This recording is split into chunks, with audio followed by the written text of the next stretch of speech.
സൂര്യപ്രകാശം അല്ലെങ്കിൽ ലൈറ്റ് എങ്ങനെയാണ് കോഴികളെ മുട്ടയിടാൻ സഹായിക്കുന്നതെന്ന് നിങ്ങൾ ചിന്തിച്ചിട്ടുണ്ടോ?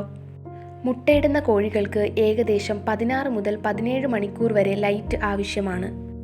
മുട്ടയുടെ യോക്ക് അഥവാ മഞ്ഞക്കുരുവിൻ്റെ ഉൽപ്പാദനത്തിന് അല്ലെങ്കിൽ ഓവിലേഷന് തലച്ചോറിലെ ചില ഗ്രന്ഥികളുടെ സ്രവങ്ങളായ ഹോർമോണുകൾ ആവശ്യമാണ്. കോഴികളുടെ കണ്ണിലേക്ക് പതിക്കുന്ന പ്രകാശകിരണങ്ങൾ തലച്ചോറിലെ ഗ്രന്ഥികളെ ഉദ്ദീപിപ്പിക്കുകയും ഹോർമോണുകൾ ഉൽപ്പാദിപ്പിക്കപ്പെടുകയും ചെയ്യുന്നു. അങ്ങനെ മഞ്ഞക്കുരു അഥവാ യോക്കിൻ്റെ ഉൽപ്പാദനം കൂടുന്നു. സൂര്യപ്രകാശത്തിൻ്റെ അഭാവത്തിൽ ബൾബുകളും ലൈറ്റിൻ്റെ സോഴ്സായി ഉപയോഗിക്കാറുണ്ട്.